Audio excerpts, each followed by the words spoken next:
నమస్తే welcome to our channel నేను సిరి ఏపీలో జనసేన టీడీపీ అభ్యర్థులను అయితే ప్రకటించారు కానీ బీజేపీ పరిస్థితి ఏంటి అసలు జనసేన టీడీపీ బీజేపీ పొత్తుంటుందా సో ఈ అంశాన్ని మనకి వివరించడానికి మనతో పాటు ఉన్నారు ప్రముఖ senior journalist political analyst CS Rao garu నమస్కారం సార్ ఇప్పుడు చూస్తున్నట్టయితే టీడీపీ జనసేన అభ్యర్థులను అయితే ప్రకటించారు ఏపీలో కాకపోతే ఇక్కడ ఏంటంటే బీజేపీ అభ్యర్థులు ఇంతవరకు అయితే మనకి వెల్లడి చేయలేదు సో అసలు పొత్తు ఉన్నట్ట లేనట్ట ఎందుకంటే మనం చాలా రోజుల నుంచి చూస్తున్నాం అంటే ఢిల్లీకి కూడా వెళ్ళి వస్తున్నారు మన నాయకులు కానీ ఇంతవరకు ఆ పొత్తు విషయం మాత్రం తేల్చలేదు ఎక్కడ కూడా ఇంతకు పొత్తు ఉన్నట్ట లేనట్ట సార్ సో ఒకటేంటంటే ఈ సందిగ్ధత అయితే గత కొంతకాలంగా కొనసాగుతూ ఉంది ఇటీవల కాలంలో చంద్రబాబు నాయుడు ఢిల్లీ వెళ్ళి అమిత్ షా తోటి భేటీ వచ్చారు క్లారిటీ వచ్చిందని చెప్పి అందరూ అనుకున్నారు పొత్తు కన్ఫర్మ్ అయితే సీట్ల షేరింగ్ పెండింగ్ ఉందని చెప్పి అనుకున్నారు ఆ విషయంలో బీజేపీ వాళ్ళు కొంచెం మడత పెడుతున్నారు అనేది ఒకటి వినిపిస్తుంది ఎందుకు మడత పెడుతున్నారంటే వీళ్ళనంత వరకు ఎక్కువగా ఎంపీ సీట్లు ఎమ్మెల్యే సీట్లు తీసుకోవాలనే ప్రయత్నం చేస్తున్నారు వాళ్ళు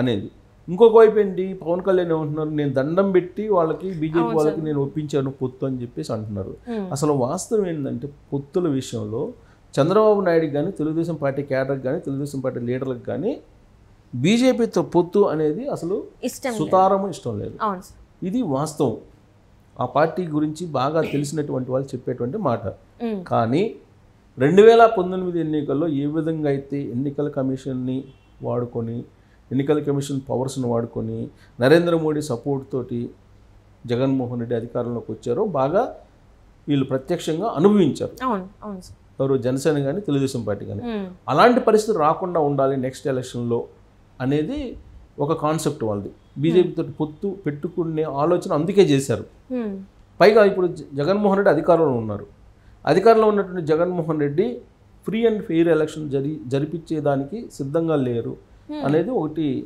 వీళ్ళు తెలుగుదేశం పార్టీ జనసేన ఉన్నటువంటి ఇన్ఫర్మేషన్ అంటే ఏదో ఒక రకంగా అల్లకొల్లోలం చేసైనా సరే మళ్ళీ ఇంకొక ఛాన్స్ కొట్టాలి అంటే రక్తం మరిగినటువంటి సింహం వేటాడుతుంది కదా వేటని నమ్ముకుంటుంది ఎప్పుడు అలానే జగన్మోహన్ రెడ్డి అధికారాన్ని రుచి చూశాడు అధికారాన్ని రుచి చూసినటువంటి జగన్మోహన్ రెడ్డి రాష్ట్రం అల్లకొల్లమైనా ఎన్నికల ప్రక్రియ సజావుగా జరగకపోయినా ప్రజాస్వామ్య విరుద్ధంగానైనా సరే అధికారంలో రావాలని భావిస్తాడు అనేది తెలుగుదేశం పార్టీ జనసేన యొక్క భావన అందుకే అతని యొక్క నైజం అతని యొక్క పోకడ అతని యొక్క ఆలోచనలు తెలిసినటువంటి ఈ పార్టీలు అవకాశం ఇవ్వకుండా ఉండేందుకు బీజేపీతో పొత్తు పెట్టుకుంటే కేంద్రం సపోర్ట్ ఉంటుంది ఎన్నికల కమిషన్ సపోర్టు పూర్తి స్థాయిలో ఉంటుంది అప్పుడు జగన్మోహన్ రెడ్డి ఏదైతే ఆలోచనలు చేస్తూ ఉంటాడో ఆ ఆలోచనలకు అడ్డుకట్ట వేయచ్చు అనేది వాళ్ళ భావన అందుకు బీజేపీకి ప్రాధాన్యత ఇస్తున్నారు అంతకుమించి బీజేపీకి అక్కడ ఉన్నటువంటి ఓట్లు విజయసాయి రెడ్డి చెప్పారు 100 తోటి పోటీ పడుతుంది బీజేపీ అని సో అలాగే అక్కడ ఉన్నది 100 కన్నా తక్కువ ఉంటాయి ఆంధ్రప్రదేశ్లో బీజేపీకి ప్రజల్లో వ్యతిరేకత ఉంది అందుకే చంద్రబాబు నాయుడు నైతిక మద్దతు ఎన్నికల్లో తీసుకొని ఎన్నికల్లో మాత్రం ఎవరి వాళ్ళే పోటీ చేస్తే బాగుంటుంది అనేటువంటి యాంగిల్లో ఆయన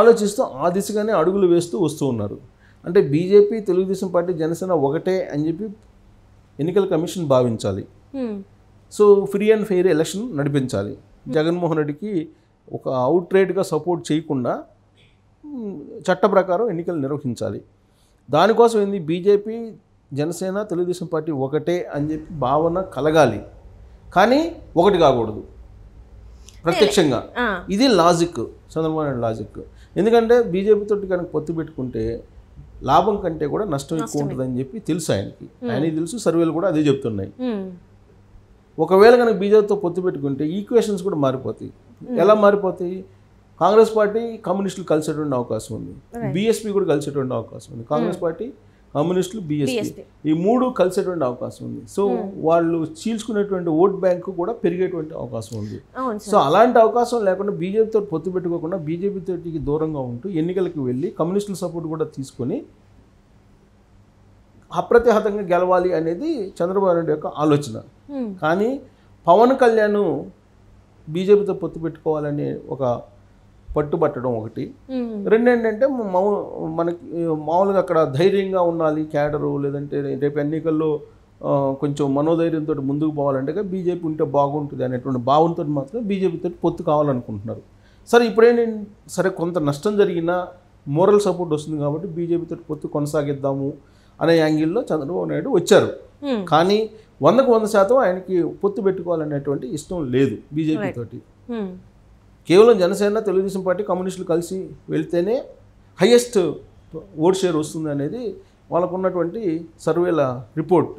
మరి ఇప్పటి వరకు ఇప్పుడు పవన్ కళ్యాణ్ గారు కానీ చంద్రబాబు నాయుడు గారు కానీ ఢిల్లీకి వెళ్ళి పలుసార్లు కలిశారు కదా సార్, మరి అది పొత్తు విషయం కాదంటారా? మరి కేవలం పొత్తు కోసం, ఎందుకు పొత్తు అనేది వాళ్ళ వల్ల ఓట్లు వస్తాయని కాదు, కేవలం మోరల్ సపోర్ట్ కోసం మాత్రమే కోరుకుంటూ ఉన్నారు. అయితే ఈ మోరల్ సపోర్ట్ లేకపోతే మరో ఛాన్స్ కొట్టేయచ్చు అని చెప్పి జగన్మోహన్ రెడ్డి కాచు కూర్చున్నాడు. అందుకే ఆయన కూడా ఢిల్లీ వెళ్ళొచ్చాడు. జగన్మోహన్ రెడ్డి కూడా ఢిల్లీ వెళ్ళొచ్చాడు. ఢిల్లీ వెళ్ళి రాజకీయంగా ఒక కొన్ని వ్యూహాలను చర్చించడానికి ప్రయత్నం చేశారు ఆయన నరేంద్ర మోడీ దగ్గర. కానీ నరేంద్ర మోడీ తిరస్కరించాడు అనేది అప్పట్లో వచ్చిన న్యూస్. అసలు అమిత్ షా అయితే అపాయింట్మెంట్ కూడా ఇవ్వాలి ఆయనకి. కానీ ఇప్పుడు జనసేన, తెలుగుదేశం పార్టీ పొత్తు, బీజేపీ ఈ 3 పొత్తు ఉండకూడదు అనేది కోరుకున్నటువంటి వాళ్ళలో మొట్టమొదట జగన్మోహన్ రెడ్డి ఉన్నారు. సో కాబట్టి ఢిల్లీ వెళ్ళి ఏదో ఒక రకంగా దీన్ని ఆపాలి అనేటువంటి ప్రయత్నం ఇప్పటికీ కూడా చేస్తున్నారు. మళ్ళీ ఢిల్లీ వెళ్ళాలనే ప్రయత్నం చేస్తున్నారు. అటు కేసీఆర్ కూడా ప్రయత్నం చేస్తున్నారు. ఎందుకు కేసీఆర్ కనుక అక్కడ తెలుగుదేశం పార్టీ వస్తే బీఆర్ఎస్ పార్టీ క్లోజ్ అయ్యే అవకాశం ఉంది తెలంగాణలో. ఆయన ఈక్వేషన్, ఆయన వ్యూహం ఆయనది. సో ఇక్కడ బీజేపీ వాళ్ళు ఏంటి, వీళ్ళంత ఎక్కువ సీట్లు తీసుకోవాలి, ఇదే అవకాశం అనే యాంగిల్లో వాళ్ళు ఆలోచిస్తున్నారు. ఇలాంటి పరిస్థితుల్లో బీజేపీని పక్కన పెట్టేసి జనసేన, తెలుగుదేశం పార్టీ పొత్తు అని చెప్పి పవన్ కళ్యాణ్ ప్రకటిస్తే, బీజేపీని పక్కన పెట్టేసి జనసేన, తెలుగుదేశం పార్టీ ఒకటని చెప్పేసి సీట్లు ప్రకటించినటువంటిది మనకు దృష్టాంతం వాళ్ళు కనిపిస్తుంది. సీట్లు ప్రకటించేశారు. జనసేనకి 24 సీట్లు అసెంబ్లీ, తెలుగుదేశం పార్టీకి మిగతావని చెప్పి ఆల్రెడీ వాళ్ళు తొలి జాబితాను 94 మందిని అనౌన్స్ చేశారు చంద్రబాబు నాయుడు. 24 జనసేనకి ఇస్తున్నారు. మిగతా 57 స్థానాలు ఏదైతే ఉన్నాయో ఈ 57 స్థానాల్లో బీజేపీకి కొన్నిపోతే మిగతా తెలుగుదేశం పార్టీ పోటీ చేస్తుంది. ఇంతవరకు క్లారిటీ ఇచ్చేశారు.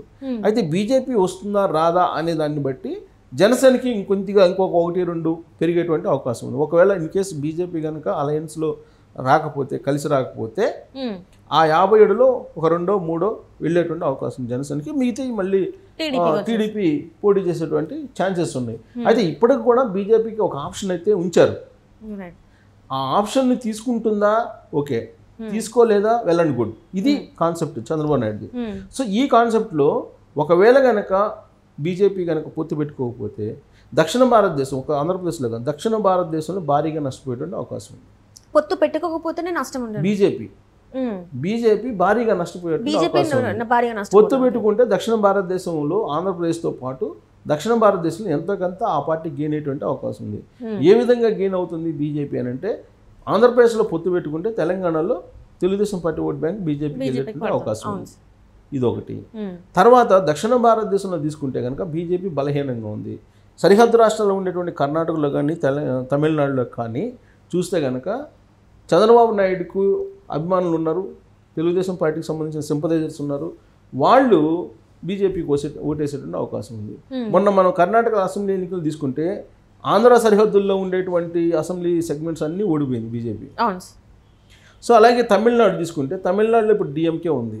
ఎంతోకంత బీజేపీ ఓట్లు సంపాదించుకోవాలంటే ఆ సరిహద్దుల్లో ఉండేటువంటి అసెంబ్లీ కాన్స్టిట్యూన్సీలో తెలుగుదేశం పార్టీ సపోర్ట్ అవసరం ఆ పార్టీ. దీంతోపాటు ఇన్ కేస్ ఒకవేళ రాబోయేటువంటి రోజుల్లో సంకీర్ణ ప్రభుత్వంలో వాళ్ళు అనుకున్న విధంగా బీజేపీకి సీట్లు రాకపోతే మిగిలినటువంటి లీడర్లతో కూడా మాట్లాడి హ్యాట్రిక్ పిఎంని చేయడానికి నరేంద్ర మోడీని చంద్రబాబు నాయుడు ఎంతో కొంత ఉపయోగపడతారు దక్షిణ భారతదేశం నుంచి. ఇది ఒక కాన్సెప్ట్. రెండేంటంటే ఇప్పుడు ఆల్రెడీ ఉత్తర భారతదేశంలో రైతులకు సంబంధించినటువంటి ధర్నాలు జరుగుతున్నాయి. అది కానీ కొంచెం ఫ్లేవర్ అయితే ఉత్తర భారతదేశంలో నష్టపోయేటువంటి అవకాశం ఉంది బీజేపీ. అలాంటప్పుడు దక్షిణ భారతదేశం మీద ఆధారపడాల్సిన పరిస్థితి ఏర్పడుతుంది. సో ఇన్ని కోణాల నుంచి నరేంద్ర మోడీకి అవసరం తెలుగుదేశం పార్టీతో పొత్తు, బీజేపీకి అవసరం. తెలుగుదేశం పార్టీ వస్తే రా, లేదంటే నీ ఇష్టం అన్నట్టుగా వ్యవహరిస్తుంది. రాకపోయినా ఒకటే, వచ్చినా ఒకటే అనేది, రాకపోతే నెత్తిన పాల్పోసినట్టు అనేది తెలుగుదేశం పార్టీ క్యాడర్ లీడర్లు అనుకుంటున్నారు.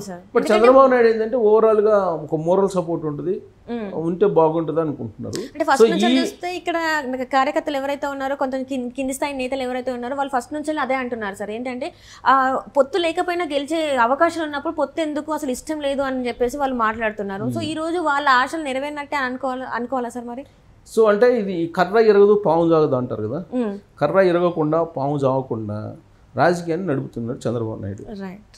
మోడీ కూడా అదే విధంగా నడుపుతూ ఉన్నారు. కానీ ఇప్పుడు మోడీకి అవసరం వచ్చింది.